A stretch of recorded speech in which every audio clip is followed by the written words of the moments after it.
네, 안녕하십니까. 오랜만이에요. 그동안 시간이 없어서 약간 적조했습니다. 오늘은 사실은 그동안의 좀 논의들을 쭉 따라가 보니까 이걸 해야겠다는 생각이 들었어요. 사회적 안보의 개념에 대해서 조금 더 진지하게 논의하는 작업이 필요하지 않을까라고 생각을 했습니다. 그래서 오늘은 사회적 안보가 다루는 것이 무엇이고 사회적 안보 안에는 어떤 개념적인 어떤 그 선들이 있는지 그걸 좀 이야기해 볼까 해요. 먼저 사회적 안보가 얘기하는 것이 과연 국가 영역에 있는 건지 혹은 안보 달성 영역에 있는 건지 이런 것들을 쭉 한번 이야기하는 그런 장으로 시작을 해보겠습니다.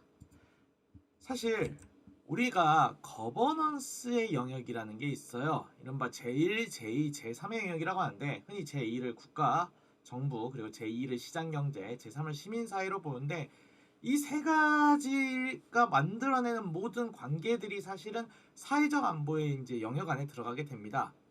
자, 이제 먼저 우리가 잘 아는 게 이제 국가와 시장의 긴장 관계라고 하는 걸 얘기하죠. 이제 국가 정부와 시장 경제, 뭐 시장 실패, 정부 실패, 뭐 이런 걸로 얘기가 나눠지고 흔히 말하는 정치 경제 모든 논의의 장이 여기서 만들어지는데 뭐 이거는 경제학이나 다른 이야기에서 많이 나왔으니까 좀 더 언급을 덜 하고 넘어가겠습니다. 그 다음에 이제 국가와 시민사회 관계가 있는데 이제 단순히 사회적 동원의 장이 되느냐 혹은 저항이 되느냐 혹은 어떤 다른 방식으로의 공존이 존재하느냐 뭐 이런 관계도 존재를 해요. 그렇기 때문에 뭐 국가정부와 시민사회가 어떻게 보면 일방향적 관계인지 아니면 쌍방향적 관계인지 그리고 어느 주도의 관계인지도 사실은 논의해 볼 여지가 있죠. 그리고 사실 또 경제와 사회 사이에도 이제 긴장과 협력이 존재해요. 하나는 이제 뭐가 있냐면 이제 시민사회가 이제 경제 종속이 돼 있는지 아니면 시민사회가 지나치게 세서 경제 자체를 압도하는지 뭐 이런 것도 가능은 합니다. 뭐 그리고 아예 이제 좀 독립적인 영역으로 존재하는지 아니면 둘의 연동성이 되게 높은지 뭐 이런 논의들이 존재를 하죠. 이 모든 것들이 결국에는 사회적 안보의 이제 어떤 영역 안에 있다고 보면 되는데요. 문제는 이런 게 있어요. 과연 사회적 안보는 사회 자체의 안보적 대응인지 아니면 안보의 사회적 접근인지에 대한 논의가 좀 더 있습니다. 먼저 이제 사회에 대한 안보적 대응을 이제 이야기하는 쪽이 있는데 흔히 말하는 웰시 스쿨, 웰시 학파들로 얘기해야 되는데 이제 이들은 이제 그 이른바 해방으로서의 안보를 이제 얘기하죠. 어떤 문제로부터 해방, 공포로부터 해방, 안보 문제로부터의 해방.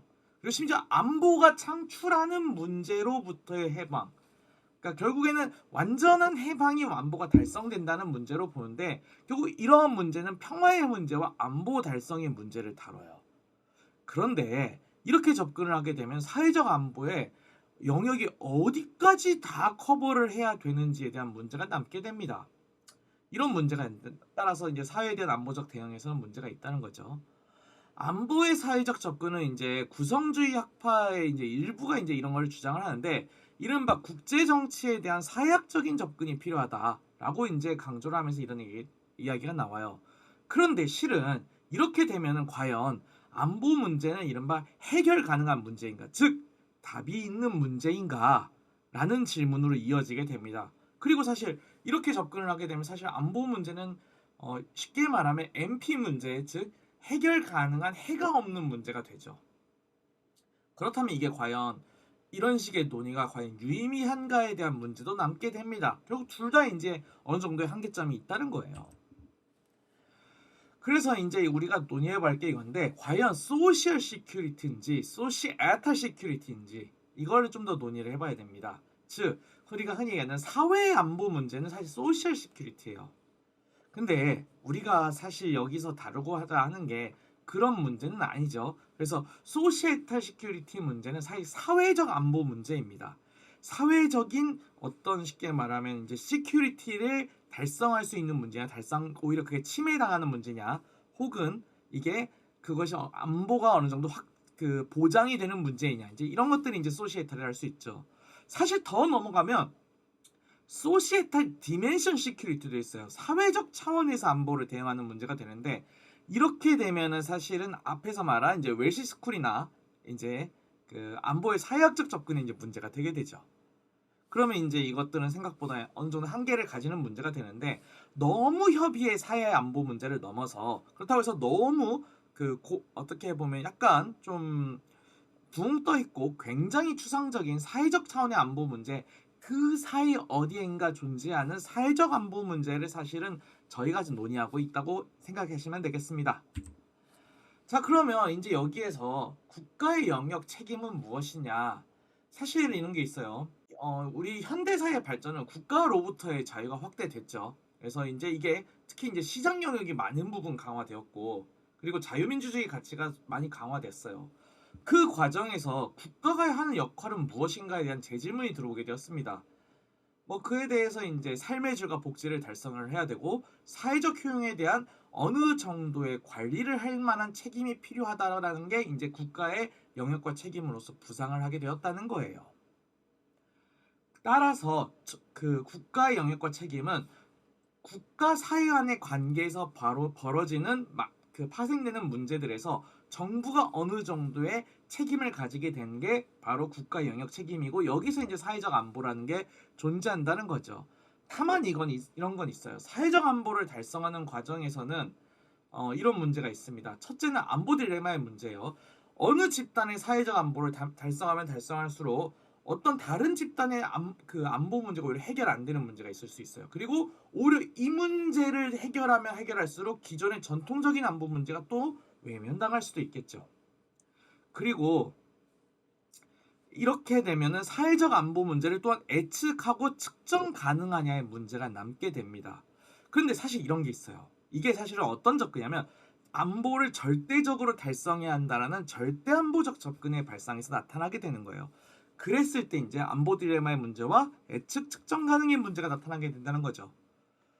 그렇게 되면 절대안보가 아니라 이제 앱솔루트 시큐리티가 아니라 흔히 말하는 커먼 시큐리티, 공동안보적인 접근이 가능해요. 그러니까 안보에 위협이 되는 적 에너미와 내가 이제 모두 다 안보를 상호 달성할 수 있는 방식의 접근을 이제 공동안보 접근이라고 하는데 문제가 뭐냐면 사회적 안보에는 상대적 행위자의 존재가 과연 명확하냐라는 문제가 있습니다.